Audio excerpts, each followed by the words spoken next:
Olá pessoal, tudo bom? Bem-vindos a mais uma aula do nosso capítulo 4 de modelos preditivos e séries temporais.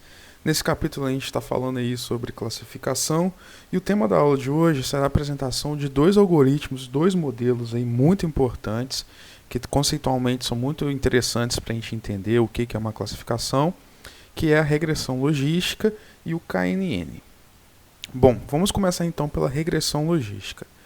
Apesar do nome, pessoal, regressão logística, esse problema, esse algoritmo, melhor dizendo, né, ele resolve um problema de classificação.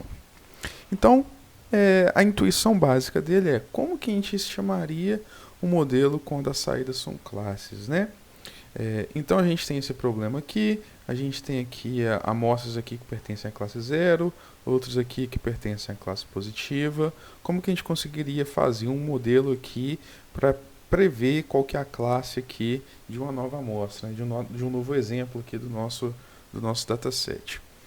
Bom, uma abordagem simples que a gente poderia utilizar, né? Se a gente não tivesse mais nenhuma informação, a gente poderia tentar fazer regressão linear. Vamos supor que a gente aplicou aqui a regressão linear nesse problema, e a partir disso a gente define, né?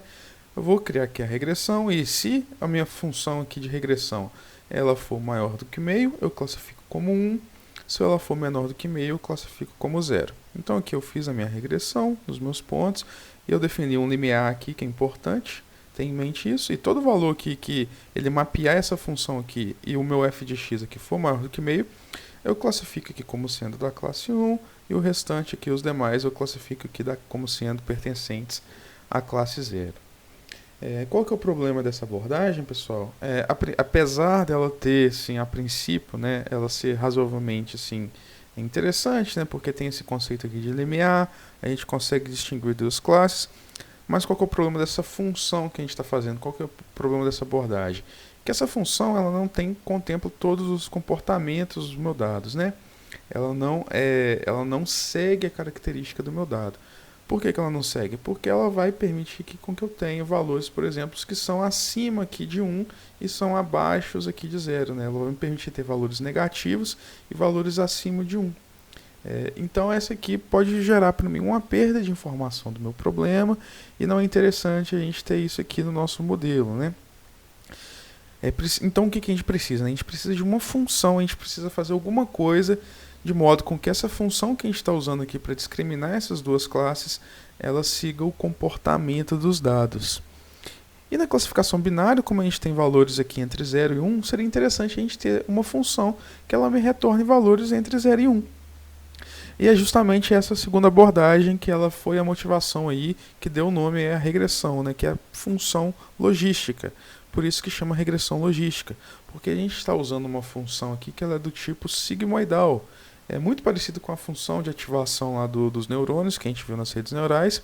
É uma função do tipo sigmoide, que ela tem esse formato de S, e ela segue justamente o padrão, a característica do meu dado. Ela é uma função que varia de 0 até 1, e ela não tem nenhum valor que está abaixo de 0 e nem acima de 1. Então ela é uma função aqui que eu estou chamando aqui de g de z, né? É 1 dividido, né, sobre 1 mais a exponencial aqui do meu menos z. Vai gerar essa função aqui com essa cara.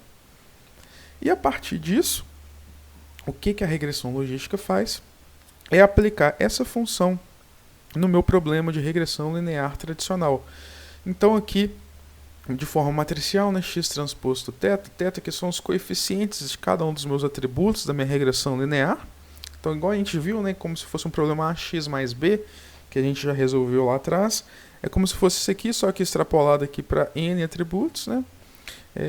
Isso aqui, eu resolvi um problema de regressão, e o que eu faço com ele depois é aplicar a minha função aqui, a minha função logística, né, minha função sigmoidal.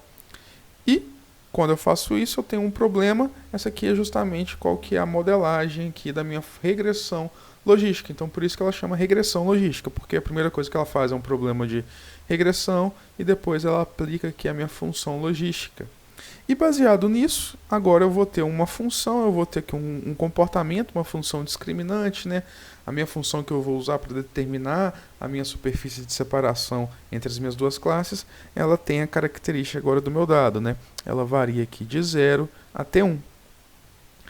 Aqui no caso é de duas dimensões, né? Ao invés de a gente ter aqui uma função aqui unidimensional, a gente consegue extrapolar isso para n dimensões e de forma intuitiva que a gente vai ter exatamente a mesma coisa. Então a gente vai ter uma função que tem essa cara aqui, esse formato de S.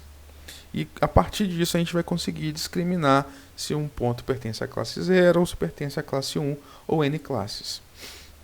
E é interessante notar, pessoal, que essa função é uma função contínua. Ela não retorna para a gente valores somente 0 ou 1.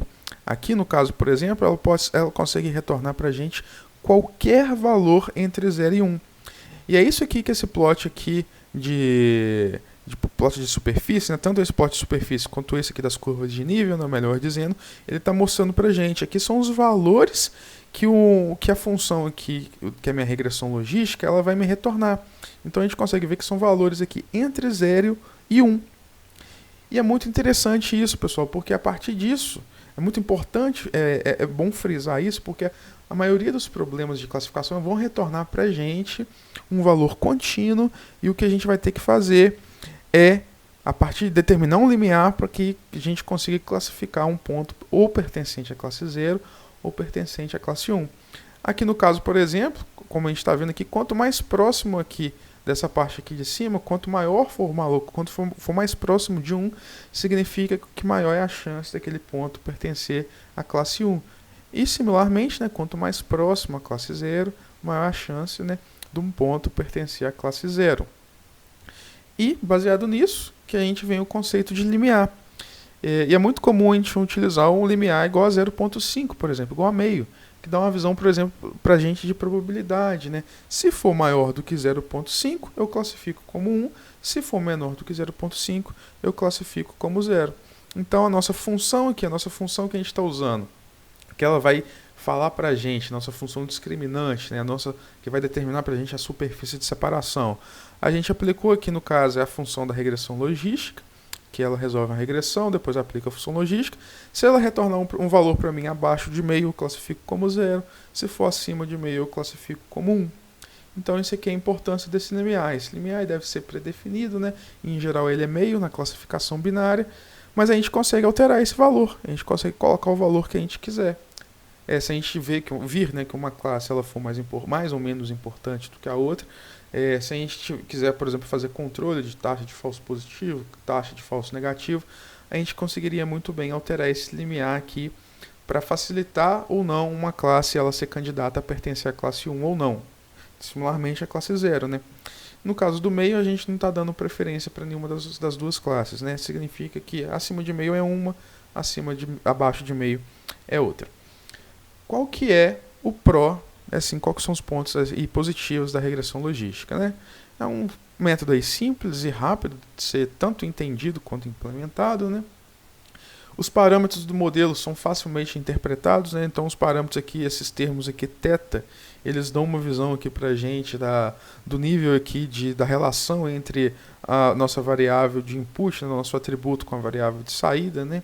A gente consegue facilmente interpretar esse resultado, igual a gente já viu lá na regressão linear. E um problema de otimização, ele é simples de ser resolvido, né? Porque ele é um problema convexo, né? Então é um problema que facilita a determinação aí de um mínimo local.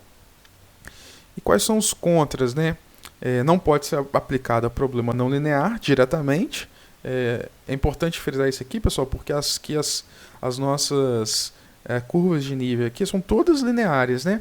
Então, significa que esse problema ele vem de uma regressão linear.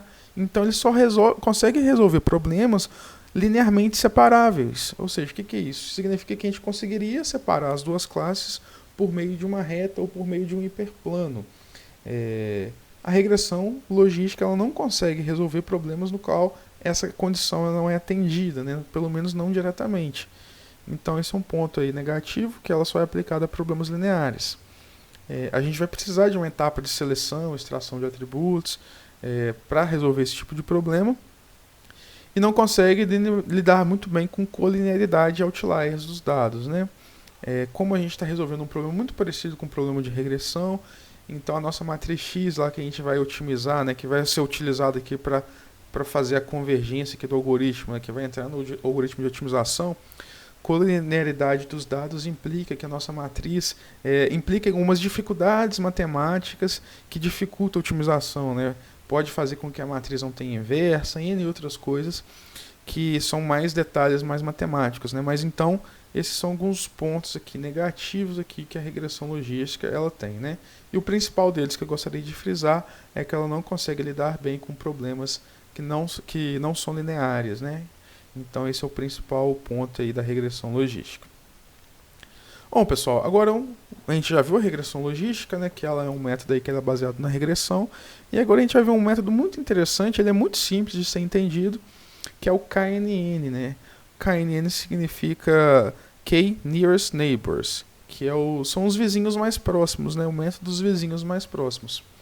É importante que eu gosto sempre de recomendar, né? Sempre que um algoritmo, em geral, ele tem um K na frente, significa que esse K ele tem que ser pré-determinado.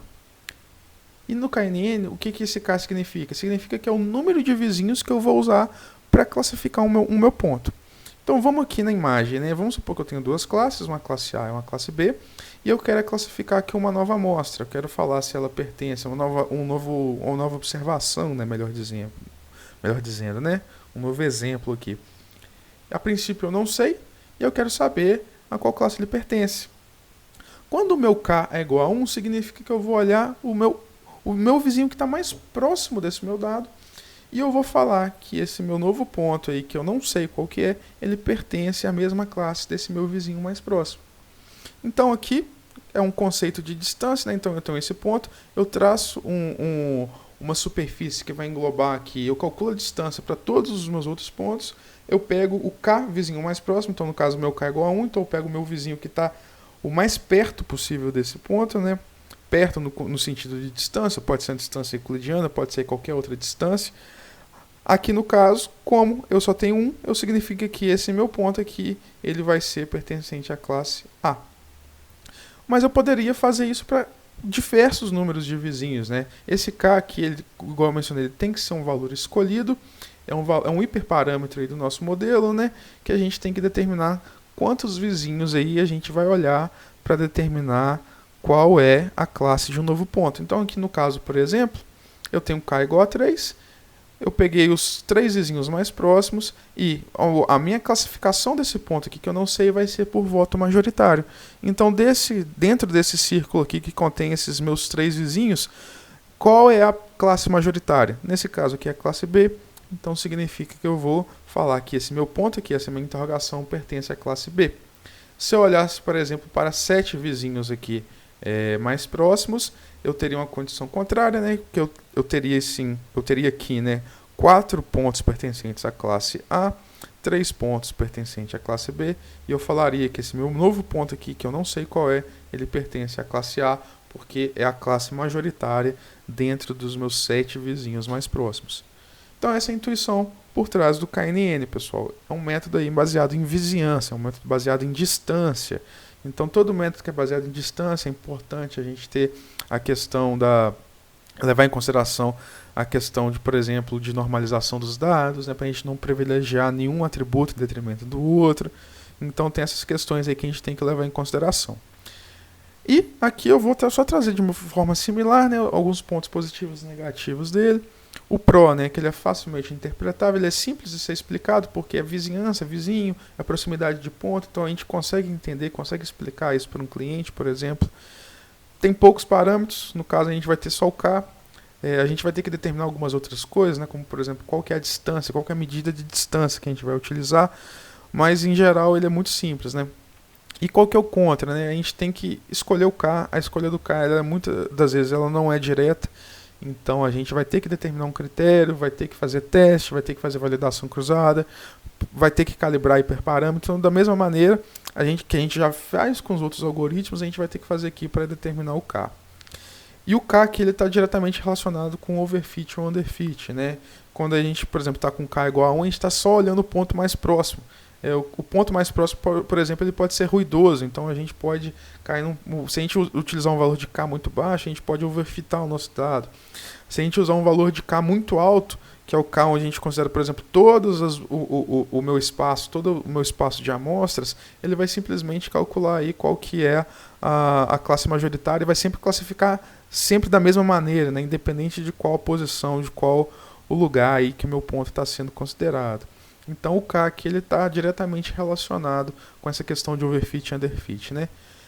O custo computacional dele, ele cresce com o tamanho de amostras, né? Então isso vem diretamente porque a gente tem que considerar distâncias. Para a gente saber qual que é o vizinho mais próximo, a gente tem que calcular a distância basicamente para todos os pontos e pegar as menores, né? Então o custo computacional cresce com o tamanho aí da minha amostra. E ele sofre com o mal da dimensionalidade, né? Que quando a gente tem diversas dimensões, diversos atributos no nosso dataset, aí a questão do que é distância, ela meio que se perde, né? O conceito de distância euclidiana, ele fica um pouco aí deturpado, né? E essas medidas de distância, que são cruciais aí para o método, ela não pode surtir o efeito que a gente espera. Então esses são alguns pontos positivos e negativos aí do KNN. Bom, pessoal, na aula de hoje a gente viu aí a regressão logística e o KNN, né, que são dois algoritmos muito interessantes aí para classificação. A intuição por trás deles é muito interessante porque a gente consegue extrapolar para qualquer outro. A gente viu a questão do limiar, né, que é o limiar de classificação, ele vai definir para a gente se vai pertencer à classe 1 ou à classe 2, ou à classe 1 ou à classe 0, né. O KNN ele também tem esse poder, ele consegue retornar para a gente um valor numérico, ao invés de ser um valor categórico, né? Porque, por exemplo, se a gente considerasse aqui, por exemplo, no KNN, a gente poderia simplesmente tirar a média desses pontos, né? Vamos supor que a classe A fosse 0 e a classe B fosse 1. Então, 1 mais 0 dividido por 3, né, daria, por exemplo, aqui 2/3, né, que a gente usaria para classificar esse novo ponto. Então, ele tem essa possibilidade de retornar um valor para a gente aí, que seja contínuo, e a gente determina um limiar de classificação também de forma muito parecida. Mas a ideia geral é o voto majoritário, né? Algumas referências aqui que a gente utilizou para a construção desse material. E na próxima aula a gente vai fazer uma prática aí sobre regressão logística e KNN. Beleza, pessoal? Até a próxima aula.